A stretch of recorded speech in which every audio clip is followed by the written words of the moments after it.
Good afternoon and welcome to our podcast of The Dynamic Duo. I'm Kylie. And I'm Isabel. And today we're here joined with our special guest, Matt Rife. Hello. I'm loving it. Well, how are you? I'm great. How are you doing? I'm good. It is a pleasure to have you on our podcast this afternoon. Yeah. We're going to be covering some stuff about humor. Yeah, we're going to be covering the different theories of humor, and a lot of people have different opinions, but we're wondering what your opinion is on it. I think humor is defined as what the audience finds funny. For example, I have to make jokes about American and pop culture, recreational drug use, and more topics like that because I've noticed that people in the audience will laugh at making fun of things that they can relate to. That's an interesting way to view it. Yeah. So, research says that humor is simply the quality of being amusing, but obviously you've noticed that it is very difficult to define one certain way that encompasses all of the aspect of humor. Why do you think psychologists can't quite put a definite definition of humor as a whole? I think humor has a lot of components, and trying to narrow it down to one specific definition is difficult for anyone to do. Yeah, I definitely agree. Yeah, that's definitely right. Everyone finds different things amusing and will have different definitions of what humor is to them. So it's not easy to give it one specific meaning. So we were just curious, how did you want to become a comedian? At the age of 15, I realized that I was a natural at making people laugh, and it took some seeing my mother crack up to the jokes I told at the dinner table to know that I wanted to pursue a career in stand-up.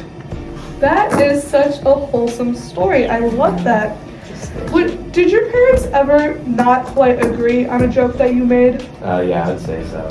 Okay, I feel like that's definitely universal for a lot of jokes.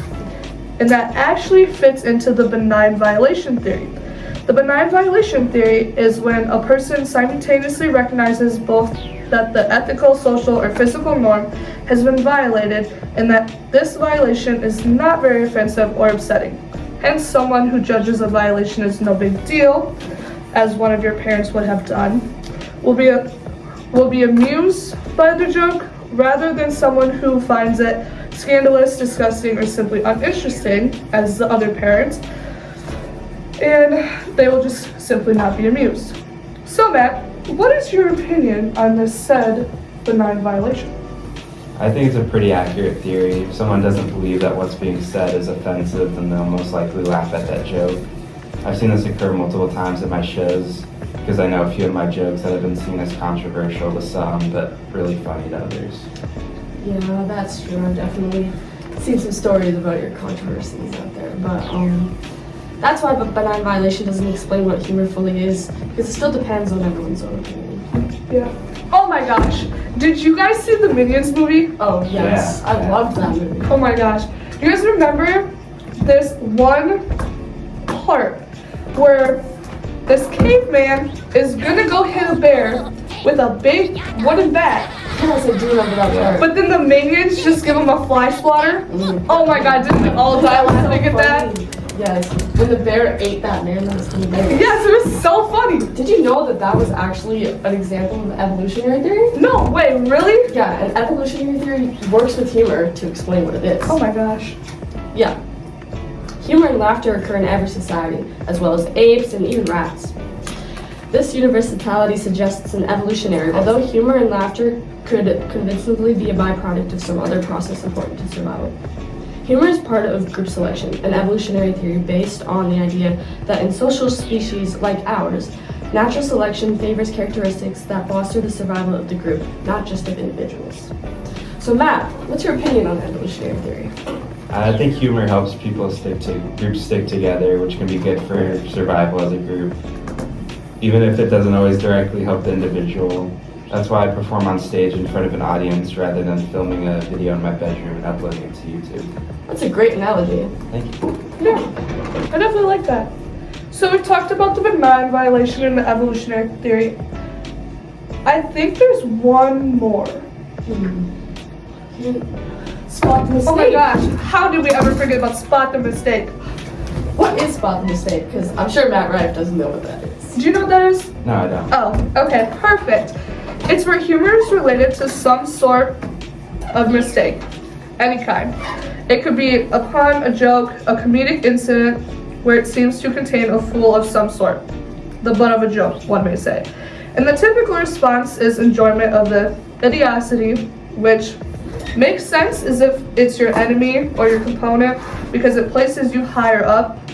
But when it's yourself or your loved one, it is not the mistake per se that people enjoy. It is the emotional reward for discovering and thus undoing mistakes and thoughts. So, remember that time when you fell? No. Remember that one time when you fell and ate crap? Yeah, I do. And we all laughed That's a really funny moment. because it was hilarious, but it's also because we've all been there. So what do you think about spot the mistake? I get what that theory is saying. People like knowing that they're not alone in making mistakes, so they can laugh when they see other people making the same mistakes as they do. I've shared a few laughs with my audience after stumbling over my words or completely messing up the entire joke. There's humor within humor. Yeah, Yeah, that's definitely correct. Spotting a mistake is something we all do well, but it's also kind of a way that we relate to each other. So now that we've covered all the theories of humor, which theory do you apply to your own type of humor, and why did you choose that one? I would say use a combination of benign violation and evolutionary theory because I often make jokes that not everyone would find amusing, but those who relate will find it amusing. It's all based on perspective when it comes to my skits. Also, like I mentioned earlier, I perform with a real-life audience, and I've created a fan base that attend my shows regularly. I chose these because it's what I find humor in, so I knew others would relate and also find it funny. yeah, It's definitely understandable. I do find you a very funny guy. Thank yeah, you are pretty funny. Thank you. Well, that about wraps it up. Yeah, that about sums up everything. We just want to say thank you for coming in. Yes, thank you And it for was a joining pleasure us. having you. Yeah. And we'll see you at your next show. Thank you. It's an Yeah. honor Yeah. to be here. So, Stay tuned for next week's episode because we might have another special guest. or maybe not because this was an assignment. Anyway, the dynamic duo is out. Bye.